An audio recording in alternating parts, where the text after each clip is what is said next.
Maghuhukom 4. Human mamatay si Ehud, ang mga Israelita nagpakasala na usab sa Ginoo. Busa gitugyan sila sa Ginoo ngadto kang Habin, usa ka haring Kanaanhon nga nagmando sa syudad sa Hazor. Ang pangulo sa iyang kasundaluhan mao si Sisera, nga nagpuyo sa Haroset sa kanasuran. Si Habin may 900 kakarwahing putaw. Gidawdaog o gidagmala niya ang mga Israelita sulod sa 20 katuig. Busa ang mga Israelita nagpakitabang sa Ginoo. Niadtong panahon na ang maghuhukom sa Israel mao si Deborah, nga usa ka propeta ug asawa ni Lapidot. Nabatasan niya ang paglingkod ilalom sa usa ka punuan sa palmera didto sa tunga-tunga sa Rama ug sa Bethel sa kabunturan sa Ephraim. Ang mga Israelita moadto kang Deborah aron mangayo sa iyang hukom.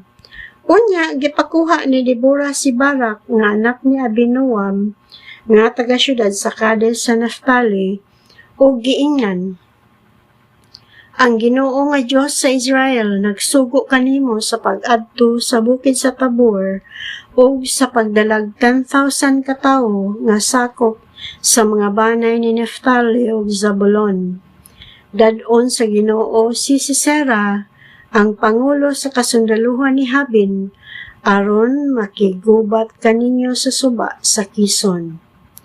Aduna siya mga karwahi ug mga sundalo, apan itugyan siya sa Ginoo nganha kanimo.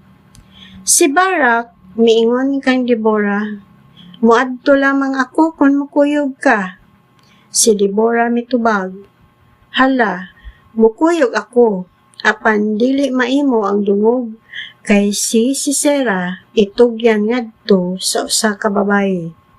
Busa mikuyog si Deborah kang Barak ngadto sa Kades.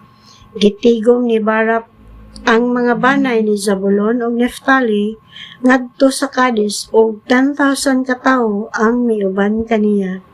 Mikuyog usab kaniya si Deborah. Niadtong higayuna si Heber nga kinihanon nagtulda duol sa Kades duol sa kahoyng tugas sa Saananim. Nagpalayo siya sa ubang kinihanon nga mga kaliwat ni Hobab nga bayaw ni Moises. Nabalitaan ni Sisera nga si Barak nga anak ni Abinoam mitunga sa bukid sa Tabor.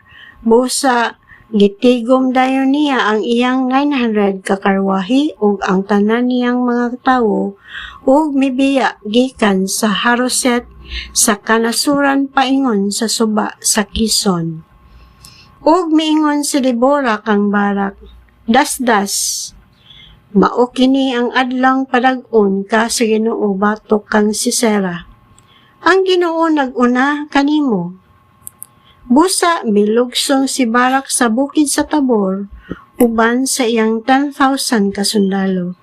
Ug pinaagi kang Barak ug sa iyang kasundaluhan gibuntog sa Ginoo si Sisera, lakip ang tanan niyang karwahi ug mga sundalo.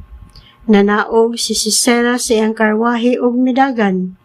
Gigukod ni Barak ang mga karwahi ug ang kasundaluhan ni Sisera ngadto sa Haroset sa kanasuran. Ug nahurot ug kamatay ang kasundaluhan ni Sisera. Miikya si Sisera ngadto sa tolda ni Jael nga asawa ni Heber, nga kinihanon tungod kay managhigala man si Habin nga hari sa Hazor ug ang pamilya ni Heber. Migula si Jael aron pagsugat kang Sisera ug giingnan niya, dayon sa akong tolda ayaw kahadlok. Busa misulod si Sisera o gitabunan siya ni Jael og alpumbra. Giingnan ni Sisera si Jael, paimna intawon ko kay giuhaw ko. Gibuksan ni Jael ang panit nga sila naggatas o gipainom niya si Sisera ug unya gitabunan na usab siya. Unya giingnan siya ni Sisera, Tindog diha sa pultahan sa tolda ug kun adunay moabot ug mangutana kanimo kung may tawo ba sa sulod ingna nga wala. Labihang kapuya ni Sisera busa nakatulog siya pag-ayo.